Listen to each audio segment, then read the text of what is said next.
Okay, so I have pretty much everything I need for the next step, which is I have an 8-inch Android device. I have my 3D file loaded on it for this particular phase of the project.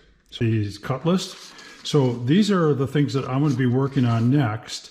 But the first thing I need to do on this particular project, and I'll have to do it on some other ones if I change these specs, but I need to go to the shaper and set up the shaper.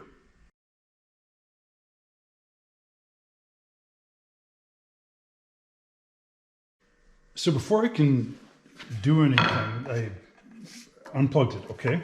And then I happen to know that this shaper was set up to basically be perfect for a height relative to the groove. So I had already been working with this, and so I have it set up for to make a 3/4 inch high groove. I have a 3/4 inch spacer in between those two cutters, and then one of the cutters is that bottom one is a 1/2 inch cutter, and so that allows it to go slightly below the surface here, and yet it comes up high enough that I'll have some flexibility if I go to a thicker wood. That, to me, that's critical, because I am going to go to thicker wood. I might go to, this is a 4/4, well, it's a 1 inch, right? 4/4, but I might go to 5/4, and I might even go up to as far as 1.5 inches thick.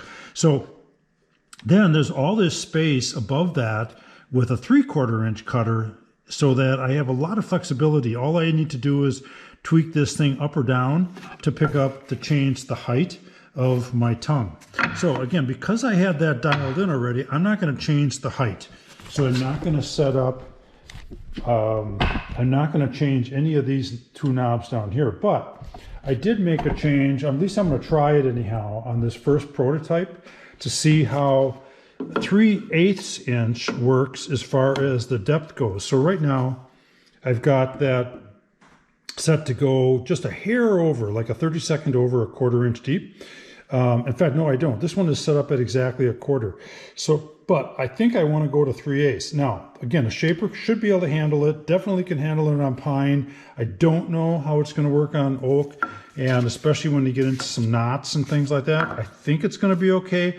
And then I'll slow down the speed, the feed rate on it. I do that manually anyhow. So let's just see what happens. So for me to do that, you could do all kinds of spacers and everything else. But to be honest with you, what it comes down to is just a swag, S-W-A-G, look it up. And I'm going to move this fence first back just a hair. And then I'm going to lock it in, and I'm just going to make a test. But before I do that, this is going to bump right here because I haven't adjusted that one yet. So I adjust that one to a point where it no longer will bump. And then I'm going to lock that in, and then I'm going to plug the machine in. I'm going to resaw this a little bit to get a new scrap. And then I'm going to make a couple of test runs until I have this dialed in. I'll reconfirm the height is okay, just in case, but I'm going to take a calipers to that and then just make a test after test after test and tweak it, test it, tweak it, test it, until I have it dialed in at exactly 0.375.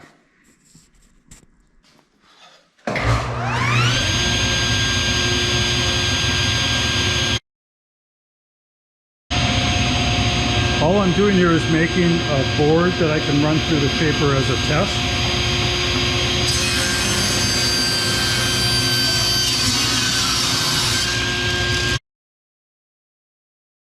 Got that tiny little cutoff. Now I suppose I could have put my finger in there while the blade was spinning.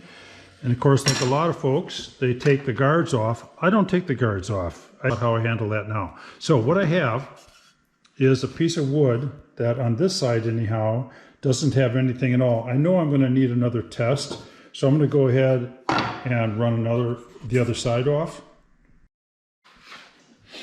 Okay, so for this initial test, again, I have basically just a blank piece of wood, but it is a perfect 1-inch material.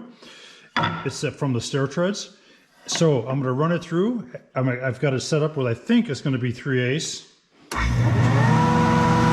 dust collector goes on automatically when I do this.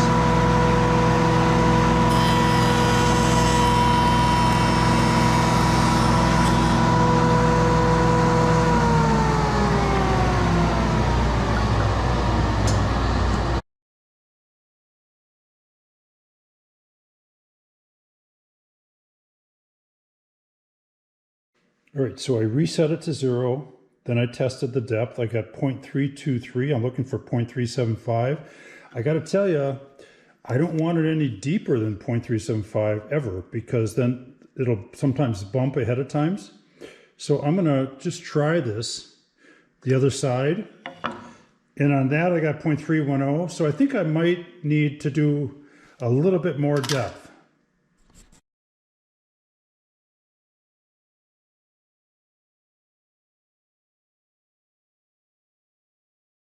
Okay, flipped it.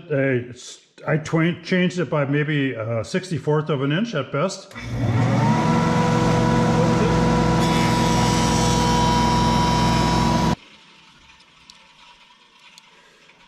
Okay, I'm reset at 0. Running that right in there. 0.33. Check the other side. 0.323. I think I might take it. I'm going to try it out for a while because I do want some glue space. So let's go with that for setting up this shaper. Now we'll move to the other shaper.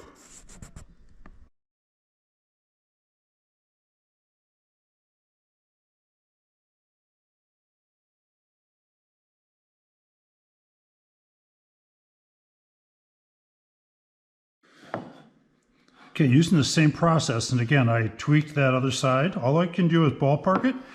You run your test, see how it comes out, and then tweak it afterwards. Any other way of doing it with tools doesn't seem to work because it just doesn't match reality. So I'm now gonna, again, that hits, it hits, I'm tweaking it. If I go the right direction, it helps, huh? Okay, so it's no longer hitting, but I don't want to go any further than I have to. So I'm going to try that. Again, I unplugged it for that part of it.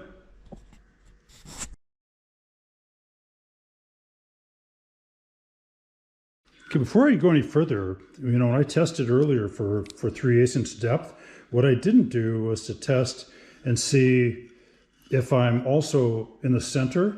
So again, I'm going to set my calipers to 0, and right there I have 0.14 on one side. I have 0.15 on the other side. I don't think it gets any better than that. Again, I'll just try it on the other sample that I ran, 0.14, 0.13.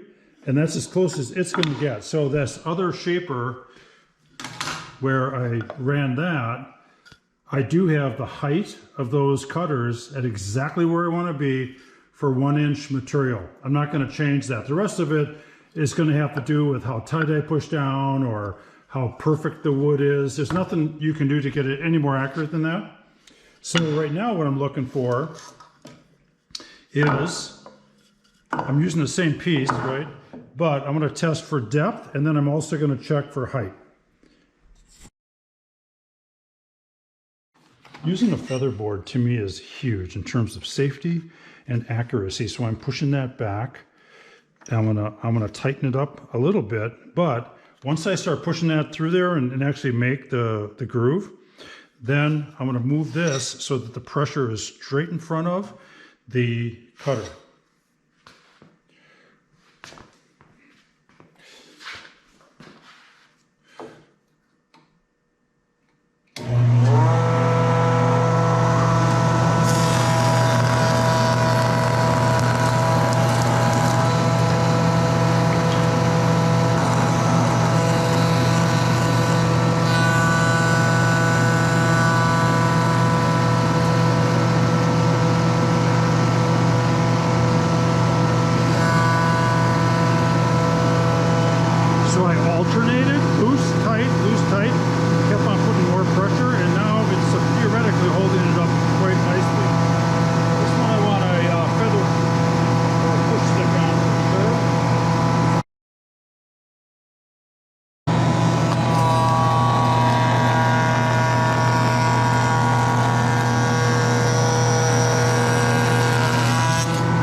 All right, because I used a scrap, I did not have the perfect 3 3/4 width, so it's certainly not going to be in center, but if it's 1 inch off, then I know I'm okay. If that was, I can't remember if I ran it through that way. I did. Okay, so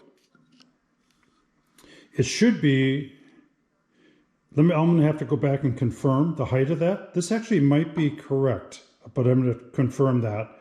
But what I'm mainly looking at right now is to see what the depth of that is.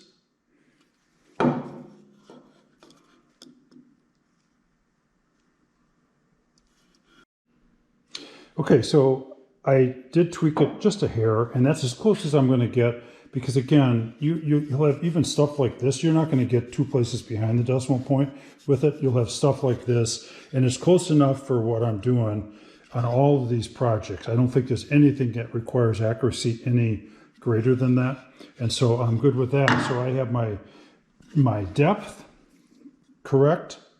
I have my height correct on the shaper that's creating the groove. And I tested it on hardwood to know I'm comfortable with that. I then have the correct, everything going correctly on here. I'll just double check that on hardwood.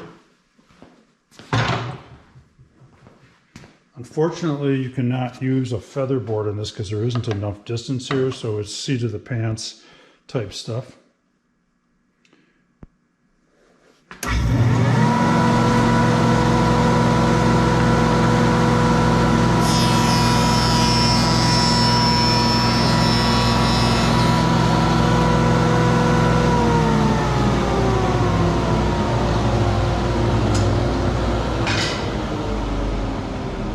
Again, not an issue relative to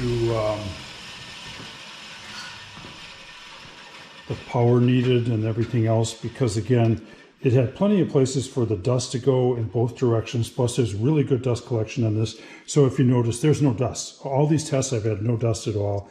So I'm just double checking, is it still going down? It should go down just a hair less than 0.375, and it is. It's going down to 0.34. The other side should be the same. 0.31, that's as close as you're going to get. Again, and my depths correct from the center to the center. I've got 0.129 on one side. I have 0.120 on the other. It doesn't get any better than that. There you go.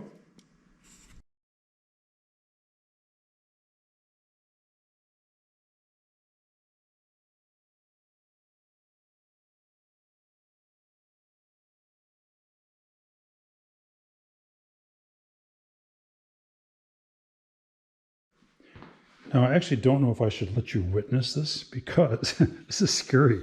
All right, so that was pine that I tested it on, both here and at the other one, right? But this is now hard maple. It's a piece of scrap maple. You saw that I checked it with the calipers to see it is 1 inch. It's perfect 1 inch. But I want to see what's going to happen when I put it through the shaper, because that's a 3/4 inch is really quite a bit. And then I'm going 3/8 inch deep. So I've run hardwood through the shaper where I have a 3/4 inch bit, or in this case, 2 stacked at 3/8, and I've run them at a 1/4 inch deep. What I want to do, I want to try doing it at 3/4 inch wide, the tongue, but I also want to try to go down to 3/8. And the same would hold true with my shaper on the other end. This one I think is probably going to be a little easier because there's a lot, it's only taken off a little bit here and a little bit here when I'm using 1 inch material, right? But this might rattle, and this is hardwood. This is really, really hardwood. So I'm going to let you witness it. This will be the first time. If it's too much for this, then I'm probably going to go back to redesigning the project, which most everything would be the same, but I would go to a 1/4 inch deep dado. I am not going to change the width of 3/4. I'd instead go to a 1/4 inch deep, and then that would solve the problem. So let's just see what happens. Doesn't make any difference which side, I guess.